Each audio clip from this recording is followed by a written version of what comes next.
türküye uzansam, suskunum sana suskun.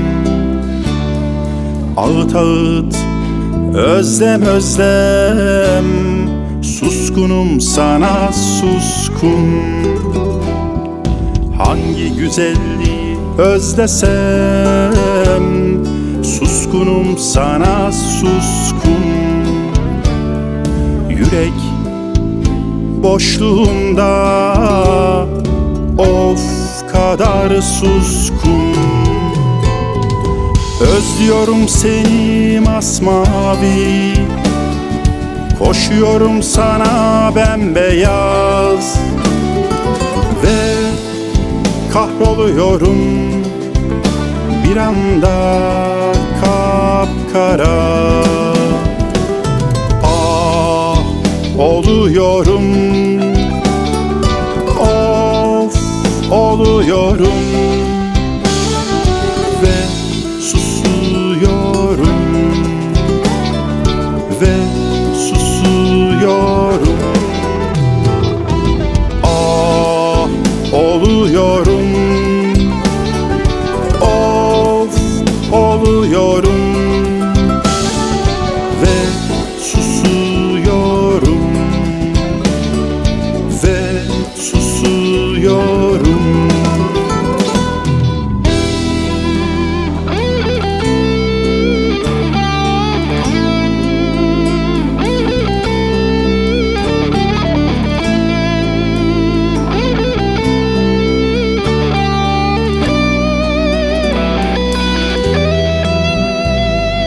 Tut ki vurulmuşum,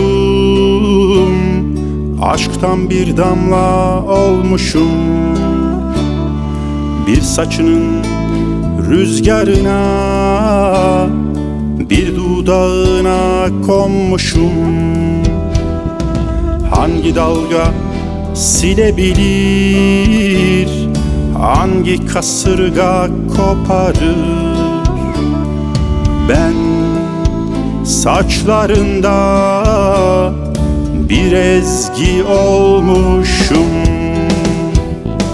Özlüyorum seni masmavi, koşuyorum sana bembeyaz ve kahroluyorum bir anda kapkara.